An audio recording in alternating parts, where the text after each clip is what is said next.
Bah voilà. On est live. Okay. On Bon, est les gars. live. On Je est vois live. quatre Et... beaux gosses. Aïe. Je vois quatre beaux gosses. Ça va, Aurélien? Très bien, très très bien. J'ai compris, tu étais à la boxe, c'est ça? Ouais, je viens juste d'arriver et ça a duré un petit peu plus longtemps, mais c'est bon. Combien de je suis crochets? quasiment à Combien de l'heure. crochets t'as mis? Top. T'as mis combien de crochets? Beaucoup. Ça va, on a l'impression que t'en as pas reçu énormément. Mais Ouais, Ça va, hein?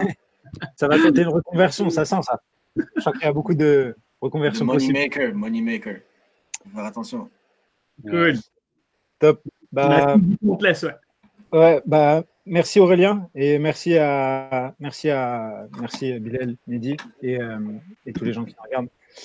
Donc Aurélien Collin à Fontenay-Fleury, j'ai pas besoin de le présenter, mais pour les rares personnes qui le connaissent pas, c'est un footballeur professionnel qui vient de ma ville.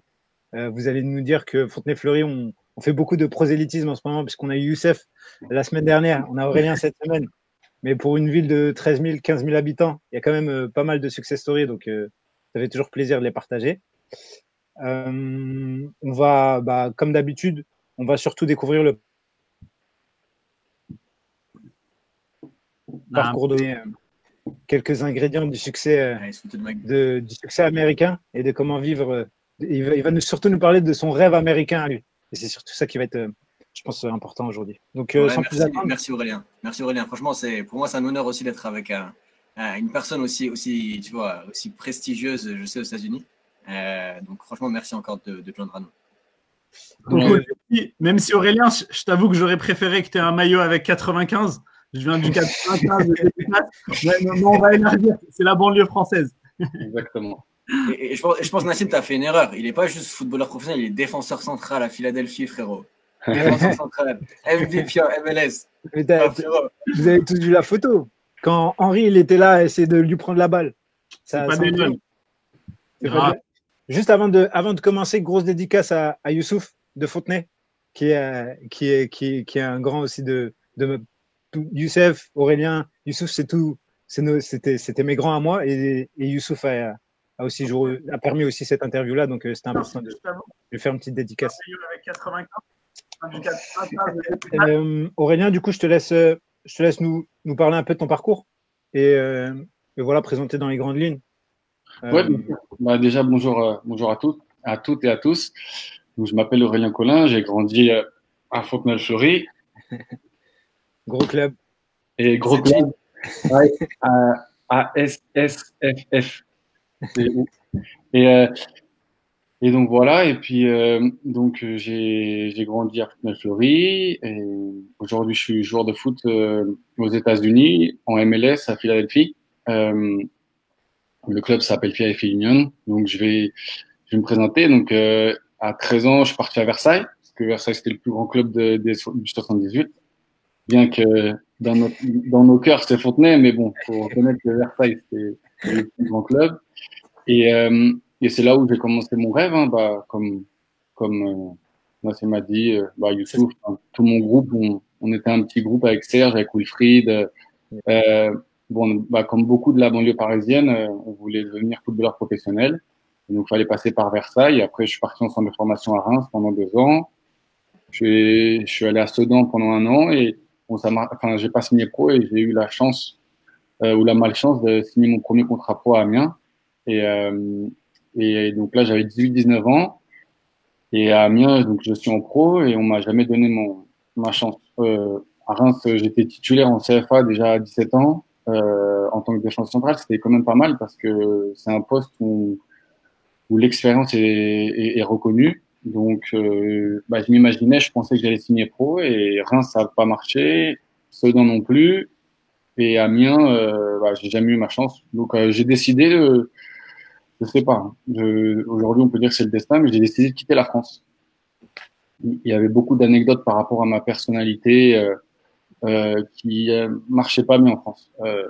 J'ai toujours cette anecdote que je dis à tout le monde, qui n'est pas du tout une excuse par rapport à mon parcours, mais ce qui montre en gros la mentalité française.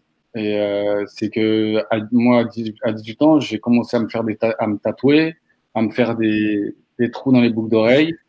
Et, et les directeurs sportifs de Amiens, ils m'ont puni et ils m'ont sorti du groupe juste à cause de ça. Après, faut bien dire que moi, j'étais vraiment un gros travailleur, très professionnel. Après, au niveau de l'apparence, c'est sûr, je regardais les clips américains, je voulais devenir ressembler à 50 Cent, à Eminem. Donc je suis pas en train de dire que c'est bien ce que je fais. Je suis juste en train de mettre le contexte. Et donc, en gros, beaucoup de choses, on fait, ouais, voilà, la France, ça fait 3 clubs où on me donne pas ma chance en pro, donc je m'en vais. Et j'ai eu beaucoup de chance de partir en Espagne, où j'ai commencé avec la réserve, mais j'ai touché énormément la première division espagnole. J'ai joué un petit peu en coupe. Et puis ça, j'ai beaucoup aimé. Après, j'étais impatient. Je voulais venir jouer titulaire en première division parce qu'à Majorque, je jouais pas titulaire en première division. Et c'est là où l'Écosse m'ont donné cette chance où j'ai vraiment commencé à devenir un titulaire incontesté en première ligue. Et puis voilà. Après, des problèmes sont arrivés en Écosse. Bon, c'est une folie, mais en gros, le président est décédé. Le fils, il n'a pas voulu continuer le business du club. Donc, ce club a fermé. Il n'existe plus. Il s'appelle Gretna. Mais j'ai eu le privilège de jouer 1 an en première ligue. Et après, je suis parti en Grèce.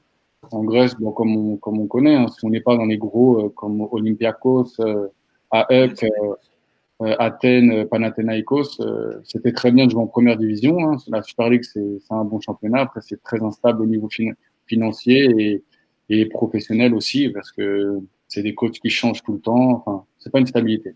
Donc après, je suis encore rebondi en première division portugaise, où là, ça a été plus stable, mais les salaires étaient, j'étais payé tous les 3 mois. Après, au Portugal, avec très peu d'argent, on vit très très bien, donc j'avais une très belle vie, bien que j'avais un salaire tous les 3 mois, mais c'était vraiment une très belle expérience pendant 2 saisons. Et puis là, est tombé du ciel cette opportunité pour partir aux États-Unis grâce à mon coéquipier, qui s'appelle Marc Zoro.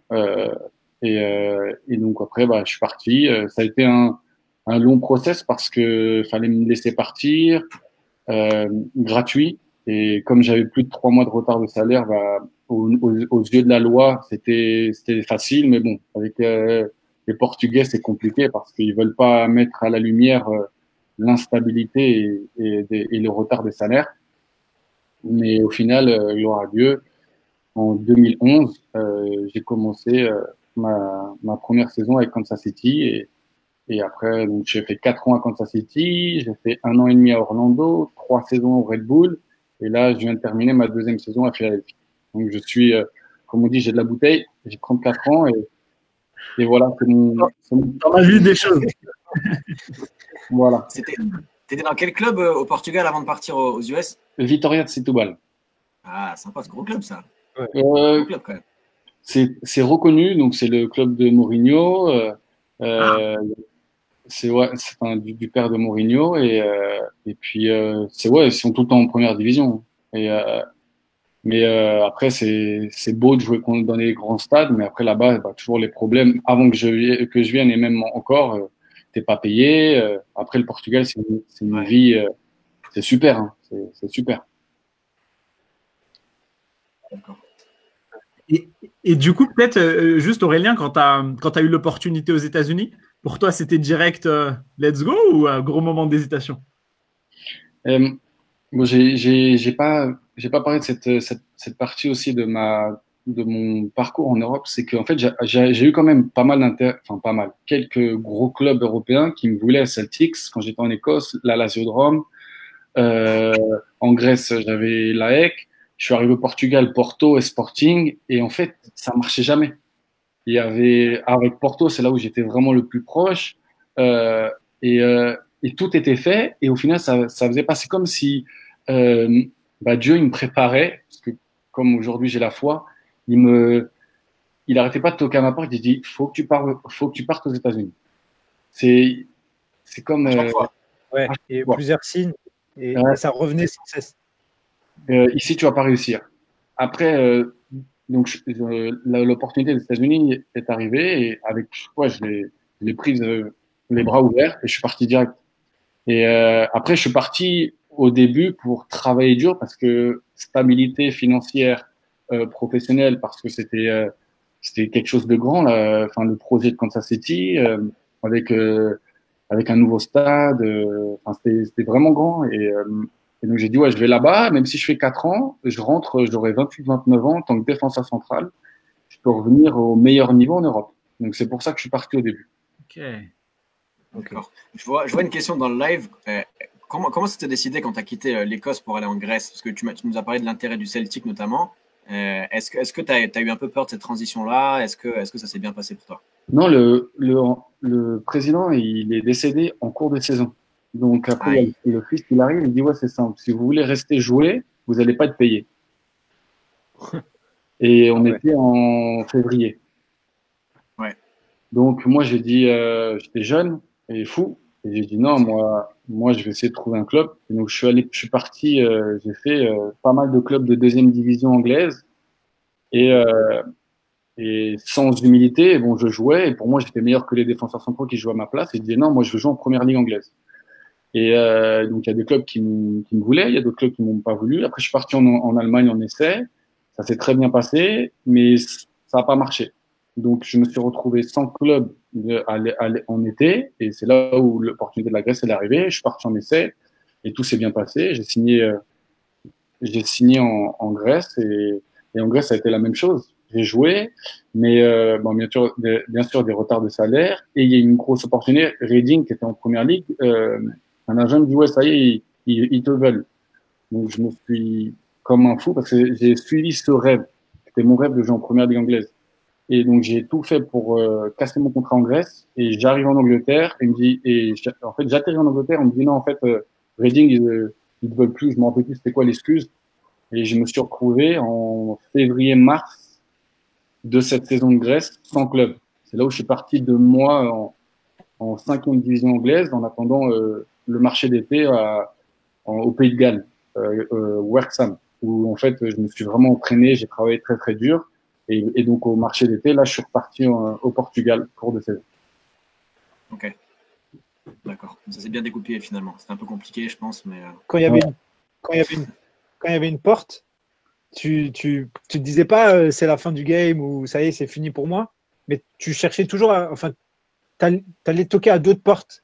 Et comment tu as fait? Parce que parfois, il y a des jeunes qui, quand on leur dit non une fois, 2 fois, 3 fois, bah, ils arrêtent de chercher le stage ou ils se disent bah, je vais pas prendre d'apprentissage ou je vais pas faire ce master-là. Qu'est-ce qui se passe dans ta tête en fait? Qu'est-ce que tu te dis, toi, Aurélien, pour que quand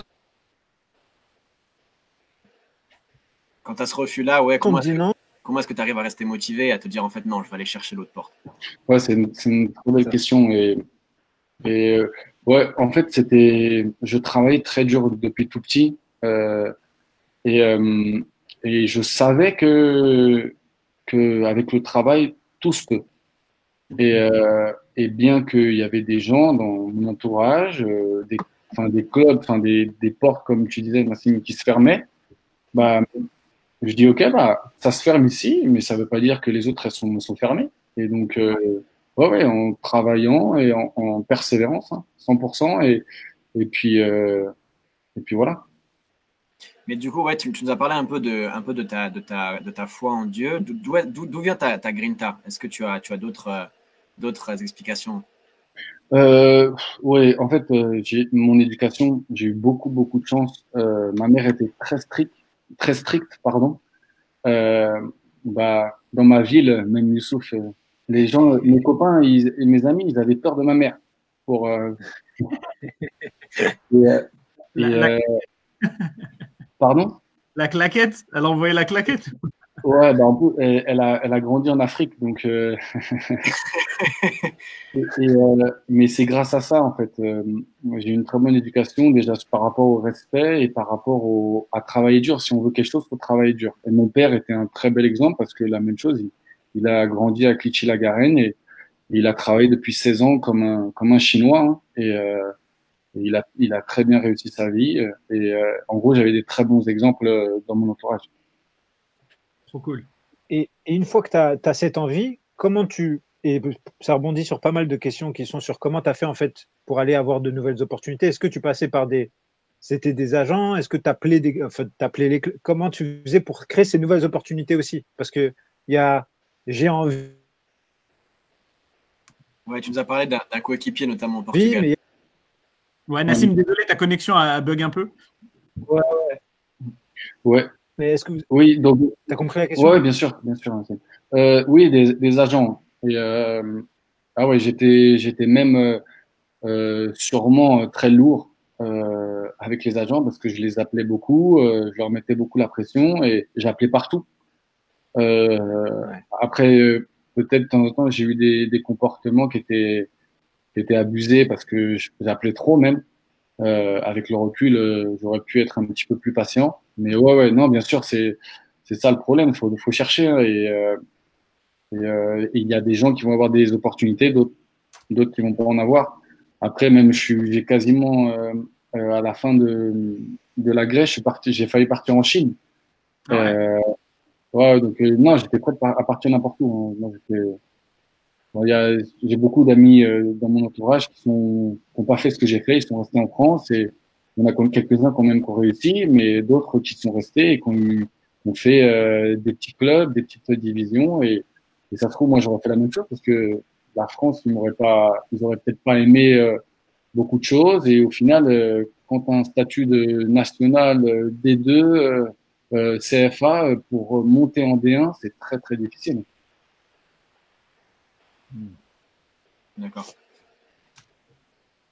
Ouais, je vois que Nassim, tu as encore un peu bugué. Je suis hyper curieux, moi, pour savoir comment ça s'est passé la transition en fait, jusqu'à l'arrivée aux États-Unis. Comment est-ce que ça s'est passé, le passage du Portugal? Tu nous as parlé de ton coéquipier.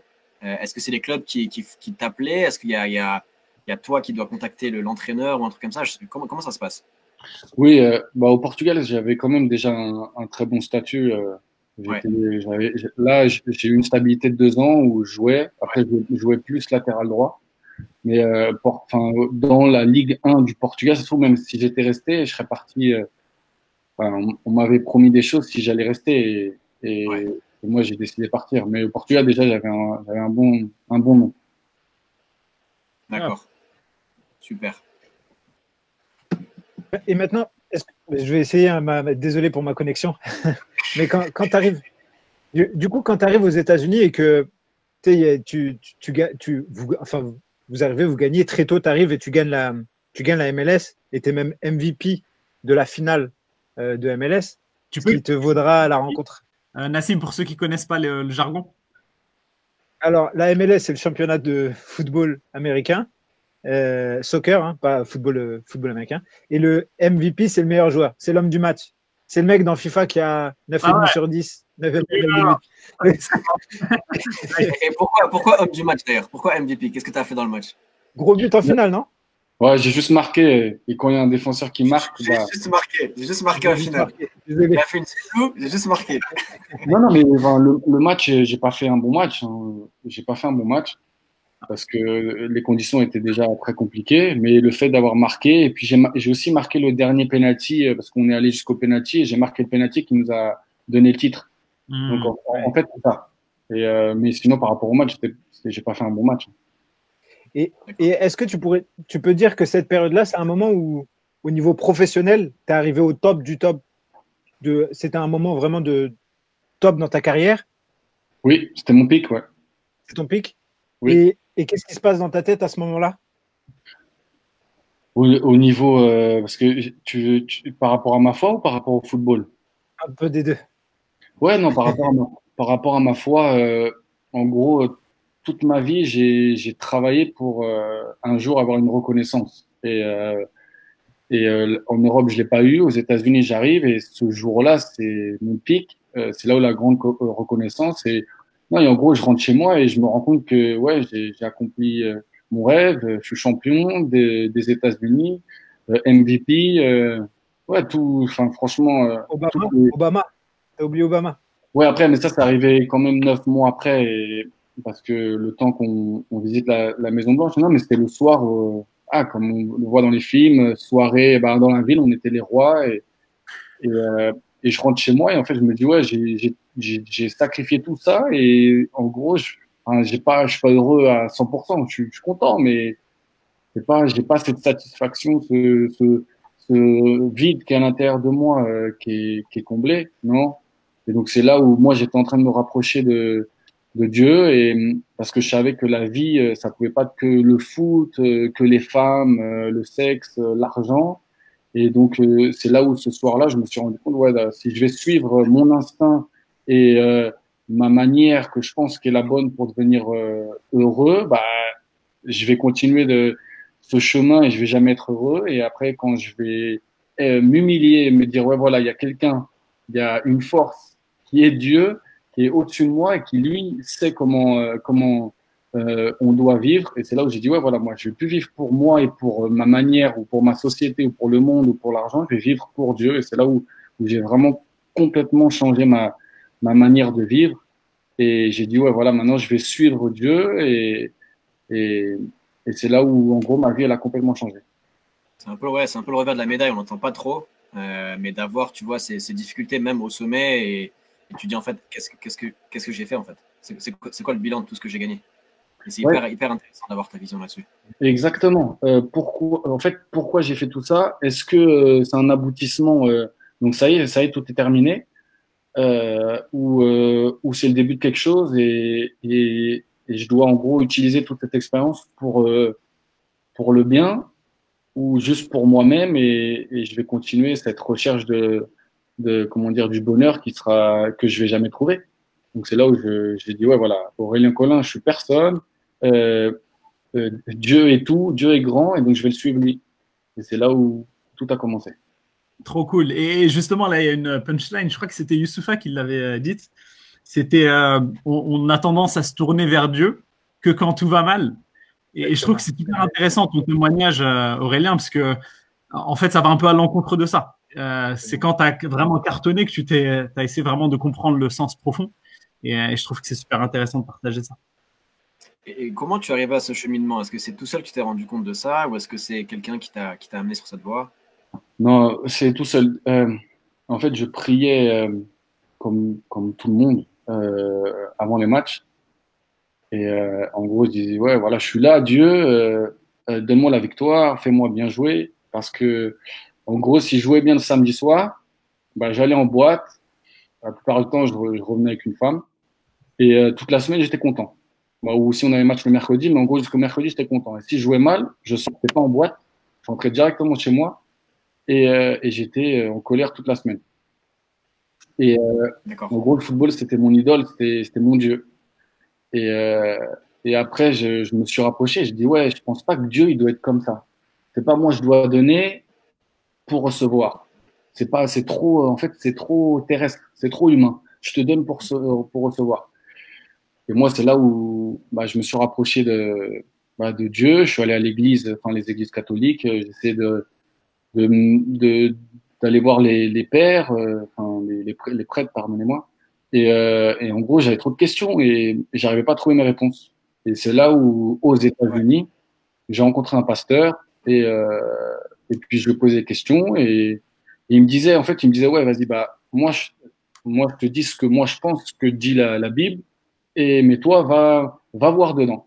Après, c'est pas les livres sacrés, la Bible, on peut pas la comprendre comme ça, donc il faut avoir vraiment des gens autour. Donc, j'avais ce pasteur, j'avais un autre théologue. C'est ça, la chance d'être footballeur, avec un petit peu de notoriété. J'avais vraiment des gens très bien et qui voulaient pas du tout, enfin, qui me demandaient pas d'argent, qui me demandaient rien du tout, juste qui venaient avec moi et on s'asseyait, on parlait, on étudiait la Bible. Et c'est là où mon cheminement, mon process, il a commencé. Après, ça a été pas du jour au lendemain, hein.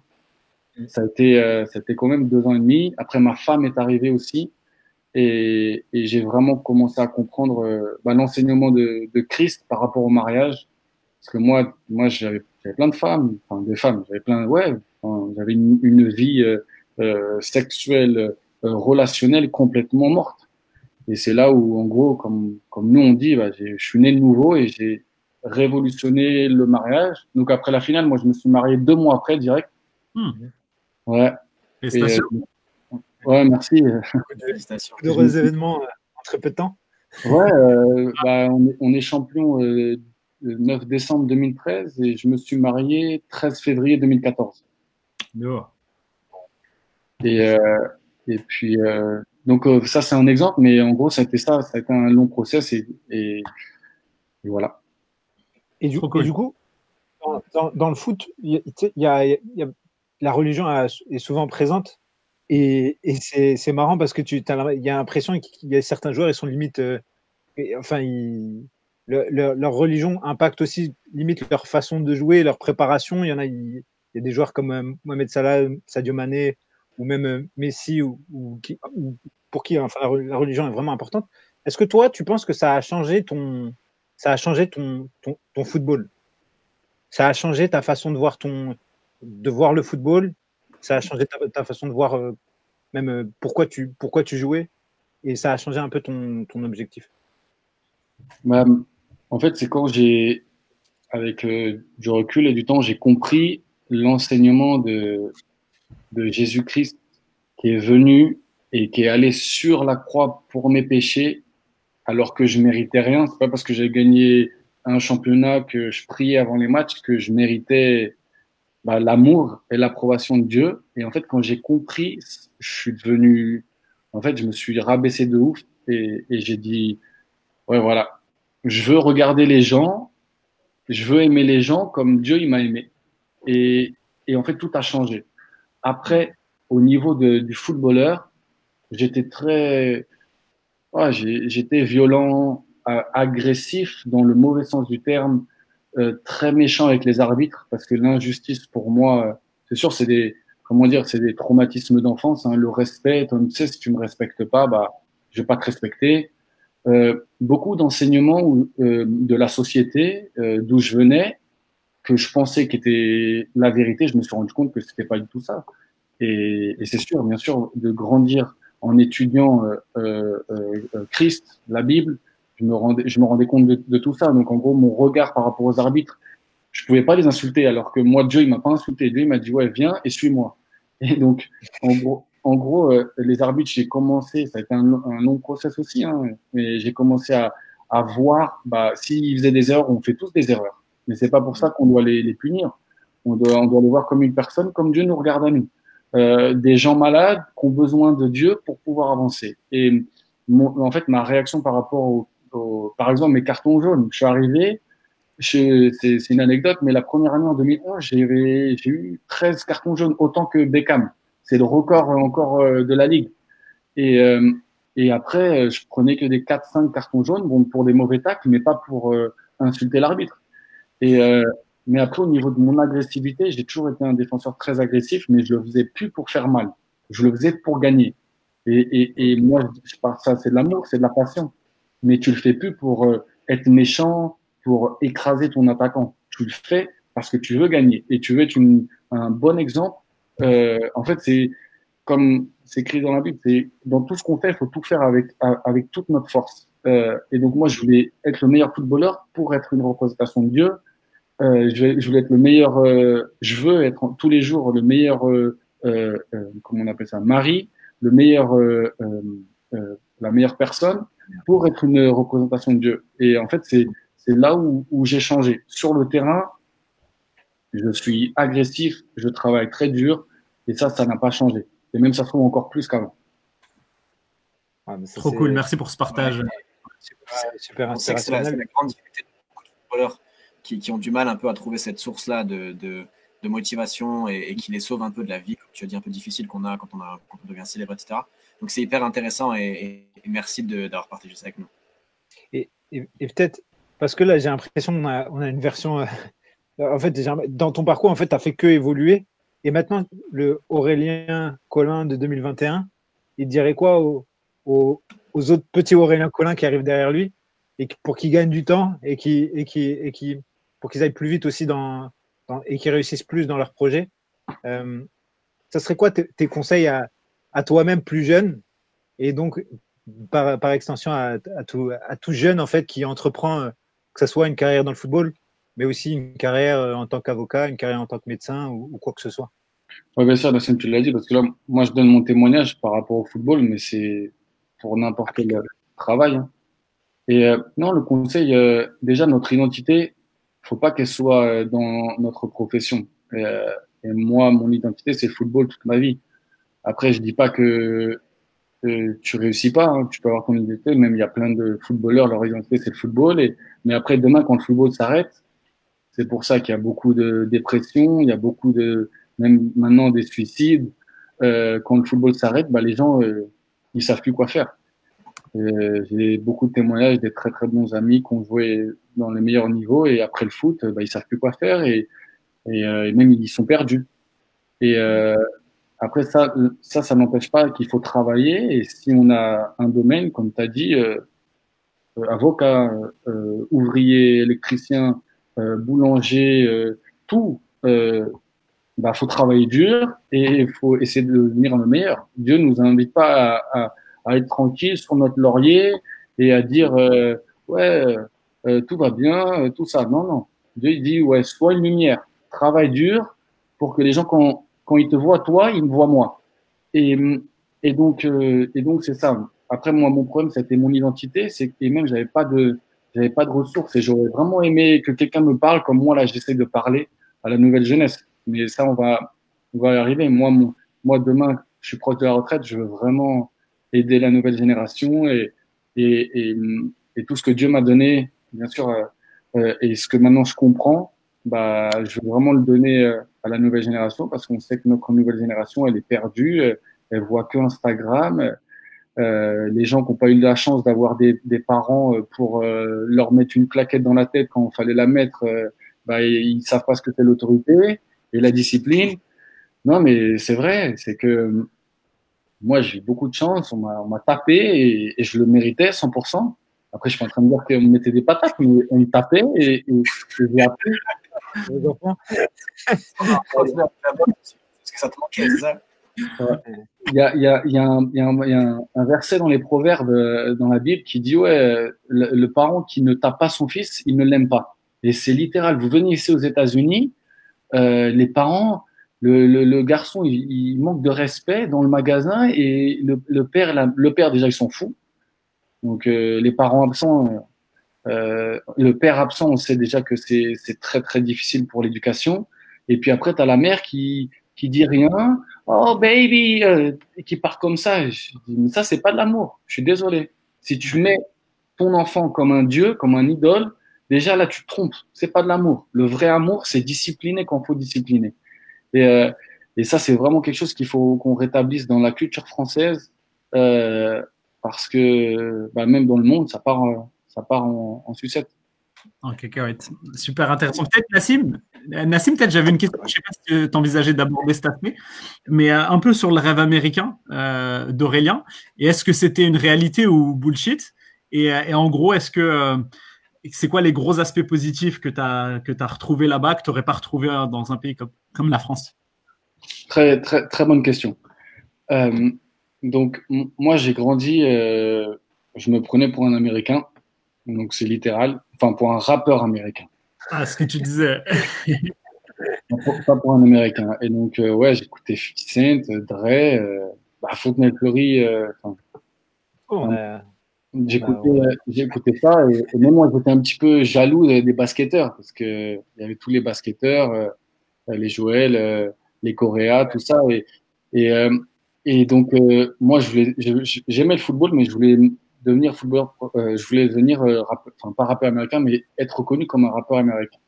Donc ça, je suis arrivé, je suis parti aux États-Unis, j'ai continué cette bon, je sais pas, utopie ou folie, ouais, folie d'enfance, on va dire. Et puis petit à petit, déjà, moi, je suis arrivé dans le milieu des États-Unis, donc c'était quand même très spécial. Les gens sont très gentils, très éduqués. Après, tout est dans le superficiel, c'est-à-dire ils sont pas dans en fait d'avoir des relations d'amitié, c'est très difficile pour se faire des amis, mais c'était moins difficile dans le milieu des États-Unis parce que les gens ils sont beaucoup plus on va dire naïfs dans le bon sens du terme, ils sont plus gentils quoi.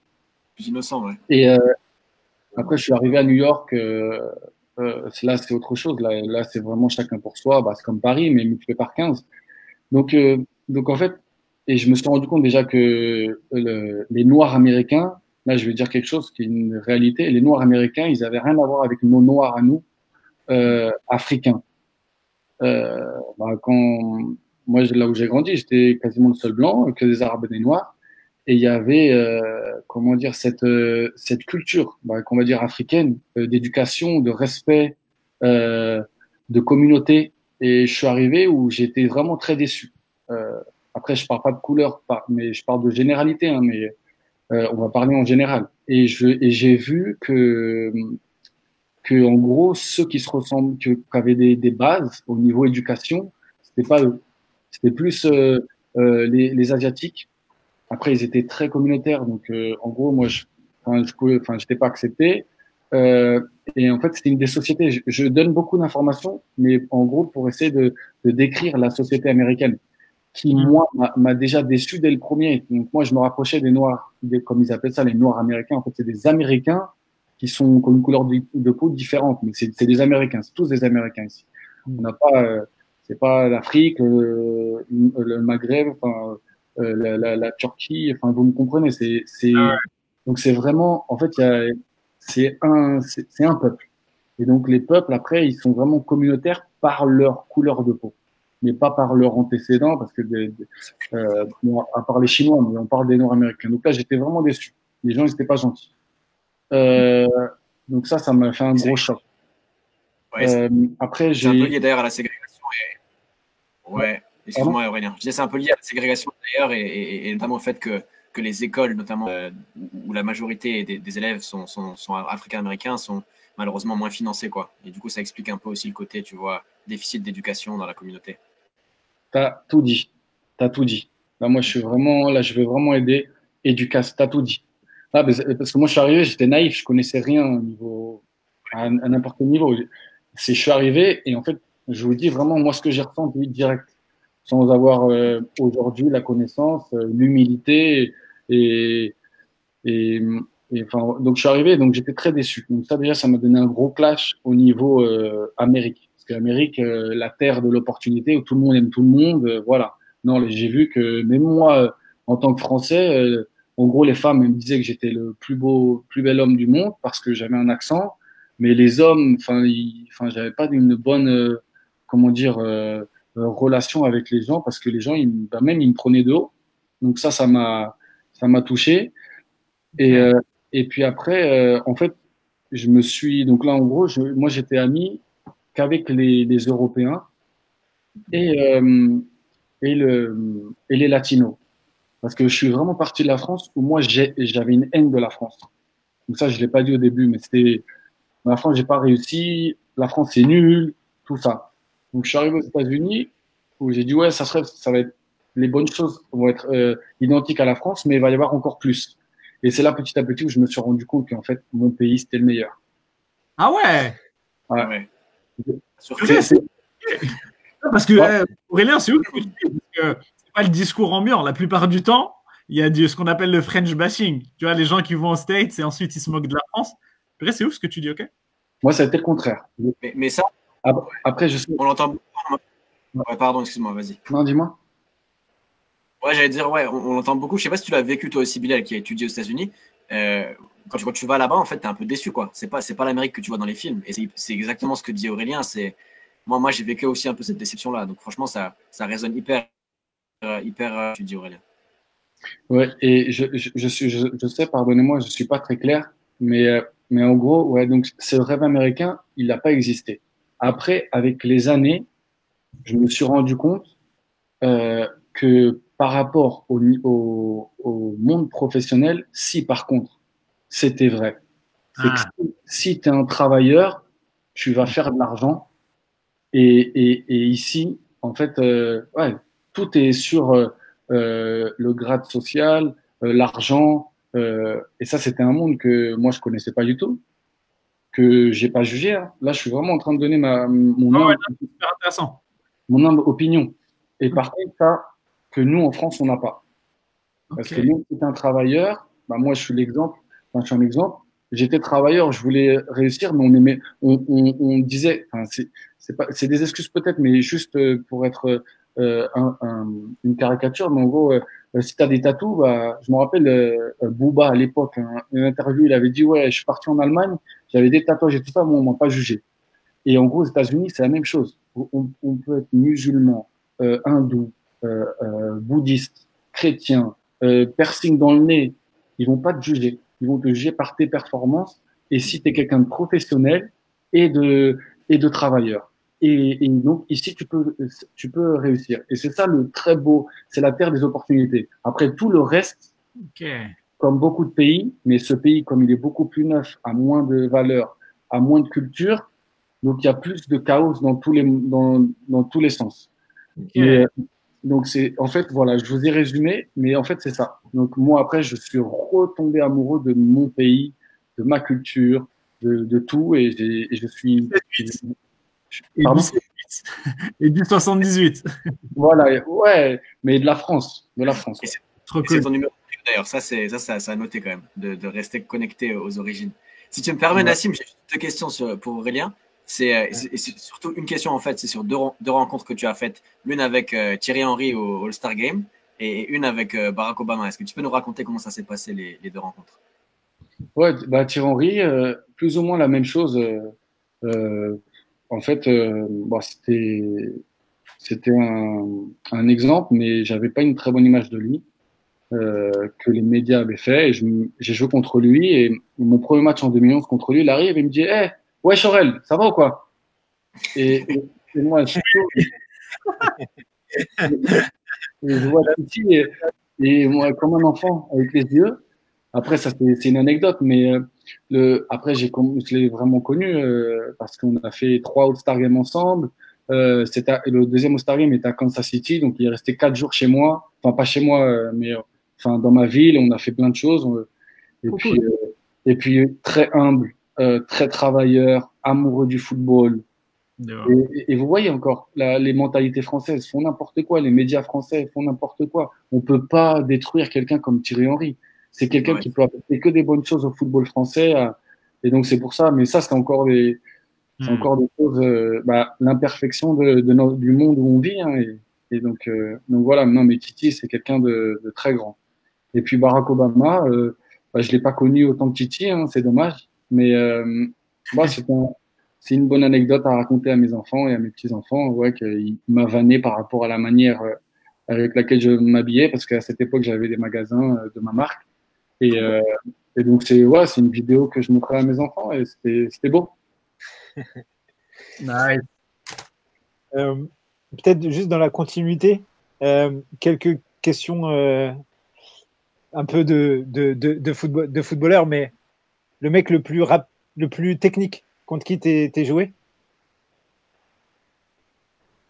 Le mec qui t'a vraiment impressionné? Parce qu'on sait que tu as joué contre Thierry Henry, mais contre aussi d'autres gros noms ou avec des gros joueurs. Le mec qui t'a vraiment impressionné au niveau technique? Impressionnant. Technique.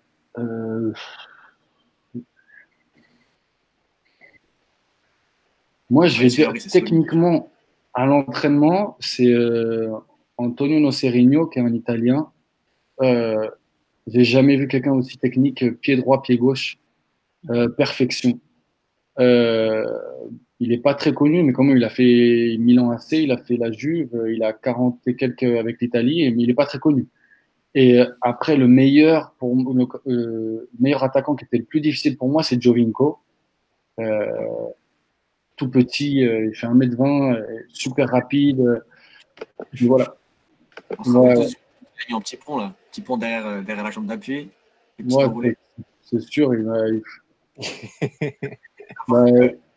c'est difficile contre les petits. Ah non, je veux bien te croire. Et jouer avec Kaka? Ouais, Kaka, un exemple. Une humilité, très sobre dans son football et parfait. La simplicité au sens propre du terme. C'est une grande personne et un grand footballeur. Trop cool. Peut-être on est sur la fin de l'interview. Peut-être une dernière question, c'est plus sur comment tu vois l'après football. Comment tu vois les prochaines années ou la prochaine génération? Aider la nouvelle génération, peut-être je veux devenir entraîneur. et peut-être devenir entraîneur aussi de professionnel. Mais même si je suis professionnel, bah, j'aiderais vraiment la communauté. Comme on parlait de l'éducation par rapport, si je reste aux États-Unis, c'est vraiment me focaliser pour aider. Euh, Après, j'ai un cœur aussi pour le Venezuela, mais vraiment aider. En fait, c'est notre société, elle doit revenir aux bases. Il faut qu'on ait une éducation et que les gens ils aillent à l'école au moins jusqu'à 18 ans. Et aux États-Unis aussi, bien que il y a cette image des États-Unis, mais il y a quelque chose que nous, dont on parle pas, parce que moi, je parlais de ce que j'ai ressenti quand je suis arrivé, mais après, maintenant, ça fait 10 ans que je suis là et je vois les conditions des lycées, c'est pire que nos ZEP, hein. C'est pire. Et donc, c'est vraiment aider parce que les États-Unis, ils ont tout pour avoir des conditions normales pour l'éducation et ils le font pas et ça, c'est triste. D'accord. Tu dis entraîneur, est-ce que ce serait plutôt aux États-Unis ou est-ce que ce serait aussi en Europe? Tu serais ouvert à l'Europe? Ouais, en Europe, ça fait longtemps que je suis pas revenu. Après, je vais commencer déjà de passer mes licences Ouais. UFA. Et après, ouais, je pense que les opportunités, elles arriveront plus aux États-Unis, mais on sait jamais. D'accord. Et, L'heure. de cette tu as aussi besoin de toi, faut pas l'oublier. À quand, Ouais. à quand le stade Aurélien Collin à Fontenay-Fleury? Il y a déjà des très bons entraîneurs à Fontenay-Fleury, donc ouais, on est bien. Mais la petite anecdote, c'est qu'Aurélien, du coup, on faisait du foot un peu avec Nassim et Mehdi. Et je dois avouer que Nassim, il a bien représenté le 7-8 lors des différents tournois. Donc, on sent l'inspiration. Il y a eu des gros joueurs. Il a parlé de Serge, Wilfried. Youssouf, il a joué avec Ben Arfa. Ce qui paraît, il était même plus fort que lui quand ils étaient ensemble à Versailles. C'est ce Ouais, qu'il dit. bah, on avait une équipe de ouf. Hein, j'étais le capitaine. Ah ouais? Ouais. Mais en fait, il était à Clairefontaine avec Serge et donc il jouait à côté de Clairefontaine. Mais non, mais Youssouf, c'était pour moi, c'était Serge, le talent de Fontenay. Après, il y a eu Youssouf qui était le meilleur et après il y avait Wilfried et moi j'étais le quatrième. Et puis après, on a Rémi Gomis qui a fait une très grande carrière aussi en B1. Il est un peu plus âgé que vous, non? Ouais, 84. 84. D'accord. Je vois juste une toute dernière question pour toi, Aurélien. C'est comment est-ce que tu as fait pour apprendre les langues à chaque fois que tu as changé de pays? Comment est-ce que tu as fait enfin, est-ce que tu as appris le grec du coup? Tu as eu besoin d'apprendre le grec ou est-ce que tu parles en anglais? Comment tu faisais? Ouais, le grec, c'est la seule langue que j'ai pas eu le temps d'apprendre. Et en plus, c'est Ouais. très dur. Après, j'ai vraiment pas été bon à l'école. Après, l'anglais, j'ai toujours parlé un petit peu anglais, comme j'étais fou des États-Unis. Donc, j'écoutais toute la musique américaine, donc je connaissais quand même déjà très bien l'anglais quand je suis arrivé en Écosse. En Espagne, je connaissais rien en espagnol, mais en 2 mois, comme j'étais le seul français, enfin, il y avait un autre Camerounais, mais sinon, j'ai vraiment appris l'espagnol en 2 mois et le portugais, je l'ai appris petit à petit parce que parler en espagnol, les gens ils me comprenaient. Et après, c'est plus ici, j'ai rencontré des Brésiliens et tout est revenu. Et maintenant, je parle bien bah, français, anglais, espagnol et portugais. Ok, donc on va faire un petit test. Tout ça, je parle portugais? C'est pas. C'est tout ce que je sais dire. Ah, ok. Tu m'as eu. Nassim, peut-être une dernière question si on a le temps pour Aurélien. Il y a une tendance où en gros, il y a de plus en plus de sportifs qui lancent des business en parallèle. Et je voulais savoir qu'est-ce que tu en pensais. Et tu as mentionné une ligne de vêtements ou une marque que avais lancée. Et peut-être si tu peux juste nous en parler un peu. Ouais, donc, ouais, j'avais ce rêve de créer ma marque de vêtements. Après, très égocentrique, hein, je l'ai appelé AC78. Pourquoi faire quand on peut faire simple? Ouais. Et ça a été une très belle, comment dire, un très bon moment. Après, c'était beaucoup. J'ai vraiment travaillé. Enfin, j'allais à l'entraînement le matin et j'allais. En fait, j'avais pas de ma femme, elle avait pas de visa à l'époque, donc c'est pour ça que j'avais beaucoup de temps. Et puis après, quand j'ai quitté Kansas City, j'ai tout vendu. Hein. Il doit rester un petit peu parce que en fait, j'ai quasiment rien investi de mon argent. J'ai investi peut-être 2000, 2500 et après, j'ai vraiment tout créé et je travaille énormément et ce rythme, si j'avais continué, bah, je pense que j'allais prendre ma retraite à 28, 29 ans, quoi. Ouais, ok. Donc, j'ai tout laissé, mais c'était une bonne expérience. Je me suis rendu compte que c'est beaucoup de travail et après, c'est passionnant. Non, maintenant, moi, je suis dans l'investissement immobilier et, ouais. Et, Dans les États-Unis ou aux États-Unis et France. Ok, lourd. Ouais, et donc, je me suis formé et j'ai mon meilleur ami. En fait, le témoignage, j'ai mon meilleur ami qui était un ancien footballeur qui a joué en première ligue. Il s'est fait vraiment arnaquer, bah, comme vous avez entendu sûrement par comment on appelle ça, les financial advisors, ceux qui font la gestion de patrimoine. Conseiller financier. Ouais, voilà, et parce qu'il y a beaucoup de gens qui prennent avantage, qui profitent bah, des footballeurs, bah, moi, j'ai aucune éducation, aucune connaissance. Et donc, lui, maintenant, il a dit, ouais, voilà, moi, je vais me former et je vais bien investir et je vais aider les footballeurs ou les gens. Et donc, c'est pour ça que ça fait 4-5 ans qu'on a commencé. Donc voilà. Lourd. Trop bien. Top. Merci beaucoup, Aurélien. Merci beaucoup, Aurélien. Peut-être juste une dernière phrase que toutes les personnes qui voient cette vidéo peuvent emmener avec eux lundi matin, demain matin, au travail ou ailleurs. Arbon.